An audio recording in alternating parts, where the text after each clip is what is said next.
channel, hit the like and subscribe button, and thank you for watching. So today we have something a little bit different, and we're going to be covering the replacement and how to fix your Joy-Con ghosting issues for the Nintendo Switch. Now this does happen pretty much a lot, and it's also happened on other controllers like the PlayStation 4 and the Xbox. It's something that just happens with the analog sticks where they stop functioning properly and causing the movement to be something sporadic, hence the name ghosting. Feels like somebody else is touching the controller, but it's really nobody, just by itself. The mechanism tends to fail. Now the pieces here that you see you can purchase on Amazon. They run for about $8 to $15 depending on which ones you decide to go with. This one stated that it was a newer design, so I went and just bought it. It was on sale for about $9 to $10 at the time. Now opening the contents of the box, you get a thank you letter, you get 4 screwdrivers, which you'll later find out that there are some issues with how they open up the controller in the beginning. You do get some opening tools, pry tools. You have some extra screws. You get the 2 analog sticks, as well as the rubber cover-ups for the analog sticks, and you have 3 different colors that you get. You get blue, red, and black. Now they do have instructions if you want to watch it. As you can see right there, you can go to the channel and watch how they did it and do it that way. Or as you can see, there's many channels that do offer the same fix where you can see them do it. Now the one thing that I noticed, again, these tools did not work properly, and as I am trying to unscrew it, I've noticed that the screwdrivers provided did not work right because they were not the right screwdrivers. This one in particularly, all of them, well, actually all 4 of them were Phillips heads, while to open up this particular part of the controller, it uses a 3-point Phillips head. I'm not sure exactly the name for it, but it's a 3-point instead of or triangle instead of a full Phillips. I was able to get one of the controllers to open up, but again, these were not the right tools for opening up the controller from outside. So here we're just going to speed up the process. I was able to use one of the screwdrivers provided to remove 4 of the screws from one of the Joy-Cons, but I did struggle on the second Joy-Con. So if you buy one of these toolkits, make sure that you have the correct screws as well as the correct screwdriver. So what you want to make sure is that the screw head does match before you start removing the screws. I believe one of the issues that I've had is because this is a second time that I'm replacing this, the tools previously provided could have also made an impact on those screws currently in there, and issues with what they provided and being stripped a little bit. But it's also the type of screw that they sent. As you will see here, I'm able to use one of the other heads and I was able to get it out much easier. So on this Joy-Con is the one that gave me a little bit of a struggle, and like I said, I was able to find the correct Phillips head or the correct 3 head for the screw, and 3 of the screws came out very easy, but I believe one of the screws which I had struggles with was damaged prior, and that's what caused me to focus on it a lot, but again, it was not coming out. So eventually I was more forced to just open it up, noticing that there was no contact there anymore. That's why the screw itself was not coming out anymore. So when you do fasten these back in, you have to make sure that you don't tighten it because it might break. I tried different heads just to see if anything else would work, but it did not. So just like I said, be careful when you are removing these because you don't want to strip them. Same thing when you tighten them, you don't want to over tighten them. As you can see, there's a spin to it, but it was just not coming out. But you can tell that there was a separation there, gap. So I kind of figured out that I can already open it up and did not have to keep trying to unscrew it. Now the repair itself is very straightforward once you do get these things open up. First thing, when you lift off, you'll notice that there are two connections for the side. You don't have to disconnect these. Make sure that you are grounded when you are doing these so you don't shock any of the components inside. The battery itself will be in the way, so you do have to move that as well. But you see those two cables, so just make sure that you're not tugging too hard. And the battery, you can try to remove it on the bottom if you want to, all the way out, if you feel like it might mess something up by being connected, but that's a personal choice. You don't really have to, as long as you are grounded and don't have any static where it can shock the components. And as you see here, that's pretty much underneath the battery. That's what we would have to remove next. If you do want to remove the battery, it would be that piece right there that you can pull and remove. But like I said, you don't have to. Sometimes if you try to remove it, it might cause more damage than just leaving it in there. But overall, whichever way you decide, just be careful how you proceed. Now this screwdriver does work because it's a standard Phillips head, and that can remove the screws. So you have one screw right there, which is on the top, and then another screw towards the bottom. So there's 4 holes, but only 2 screws in those 4 holes. And then there's another screw where would the battery be, which is lower, and you'll see it, you have to kind of get it a little bit lower. So once you try to move this, you'll notice that it's stuck. So what you want to do is you want to remove the last screw, which is right there. It's kind of one piece component, and then you can just lift this off. Again, there's another ribbon cable, so just be careful, but you don't have to disconnect it. It's a personal choice.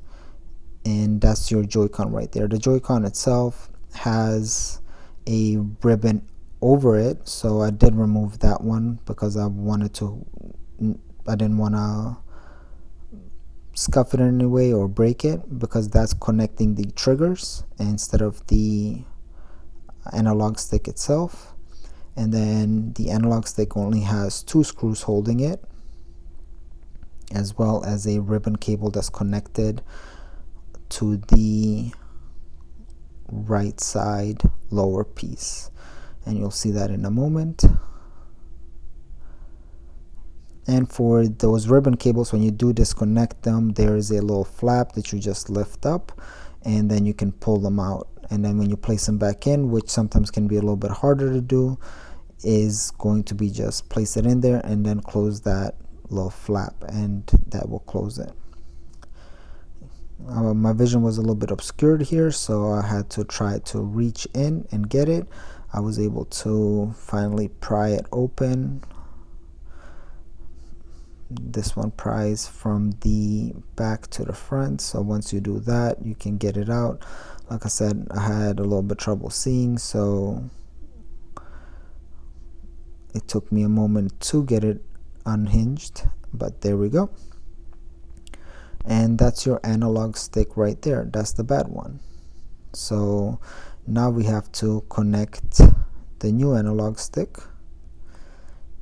and let's go ahead and grab that. So this analog stick is the new one. It should be the upgraded version per what the website says. So we'll see if it does work better once we get it all set up. The installation, again, straightforward. Make sure the ribbon is facing downwards, and we want to place it in there. There will be 2 screws just like before that connected. If you break any of your screws, you do get 2 screws included, and you can replace those. You want to try to place the ribbon cable, and this is again a part that you might struggle a little bit, just because if you are not seeing it properly, and like in my case, my vision is a little bit obscure just because of how I was positioned. I had to place it in there, and it gave me a little bit of a hard time, but I was finally able to get it and close the flap. But I had to play around with it for just a moment to be able to accomplish that. So once I was able to get the cable in, then at that point is just to screw in the 2 screws, and get the last ribbon, which is the one that overlaps the joystick on the top piece, or the analog stick on over the top. And we just need to get those last 2 screws in. This is the last one. And be careful how tight you are tightening these screws, because it can strip. Most of the time with these Joy-Cons, what I'm noticing is there might be a 2 or 3 time replacement over a year's period, just because there is that issue. So if it's out of warranty, they won't cover it and you'll have to replace it yourself. Now we're just gonna have to get in the last ribbon and close the flap. Once we do that, it'll be all set, and then we can get the rest of it together and close it. Alright, so now that we have it placed inside the ribbon and everything closed off, we can assemble the rest. You want to put this plate, which is the battery holder, as well as one of the trigger buttons. You do want to be careful in this process when you're reassembling it, because the trigger buttons can get loose. Make sure that you are getting the proper click on top and on the side, just because they do loosen up from time to time, and it might create a crunching sound or just an uneven press. So just double check that. I start off with applying the screw to where the battery would be, and then the last 2 screws, which are in the middle and top left. So once you do that placement, it's almost finished, because now we just have to worry about the last assembly. So what we do is we place the battery in there. You don't have to worry about any sticker or anything, adhesive, it will hold. And we place the back housing, and that is pretty much it. Like I said, just double check that your triggers work and that it lights up, in case something got disconnected or something is not working. It does happen from time to time, but not as often as some may think. So like I said, right here, that's the screw for me that got damaged last time the process was being done, and I was trying to correct it, but at this point there is no correcting it because it's too stripped. Overall, I still have 3 good contacts, and once I fasten those, it will not separate. And these are the triggers that you want to validate, just to make sure you're getting that correct press, because once you open that housing of how they actually come out, they might get stuck or pushed around, and just place them back into the correct steps. Then you just have to place the last screws in and tighten it up.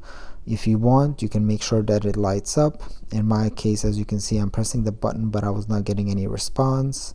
And if you're not getting any response, the one thing that you can do is you can grab your switch, put it in there, and then see if you are getting any kind of response. Once you see the green lights light up, then you know that it's working, and you can fully close it up. It all varies on your comfortability level to do so. Once you place it back into its original state, again, make sure you're using the correct screwdrivers and you won't have any issues.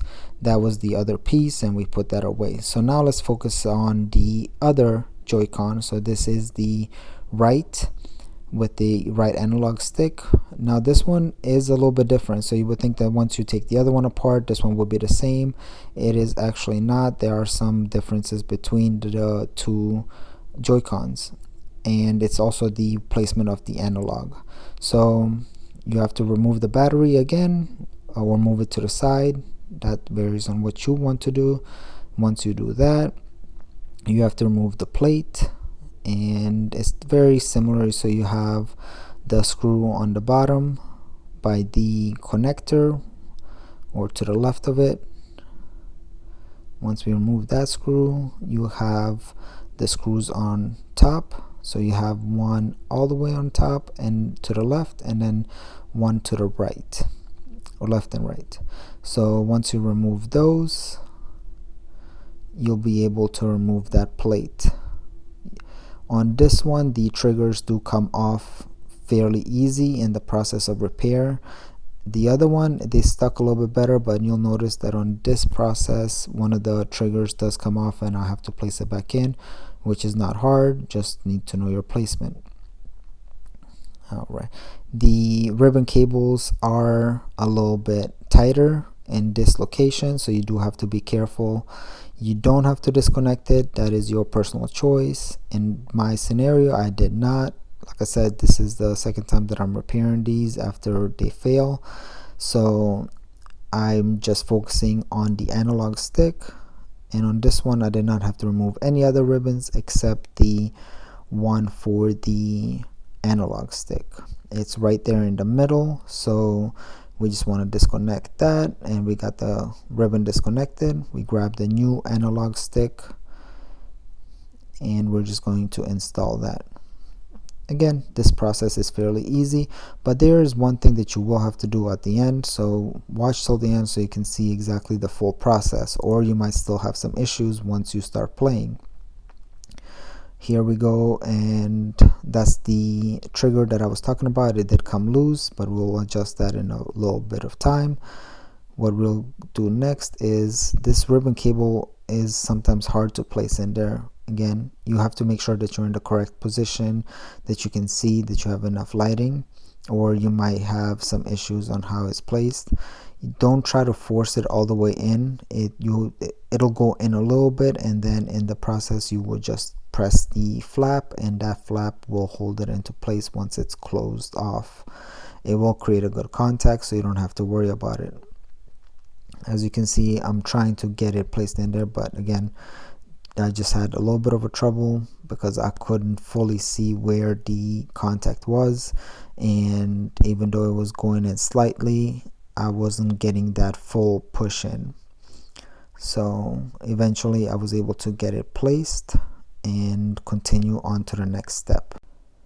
Alright, so you'll see it right here. We get the correct placement, we push in the flap, and once we got that in, it's fairly sturdy. You have your two screws, so after, just make sure you move everything around properly, that you're grounded properly so you don't shock any of the systems, and then you'll have to screw it in. So you grab the two screws and tighten up that analog stick. So make sure that you're not over tightening, otherwise you will strip the plastic. Just make sure you get enough. Nice things about the screwdrivers that they do include when they do work is that they are magnetic, so they grab onto the screws, making it much easier of a process. So now we have that analog stick in place.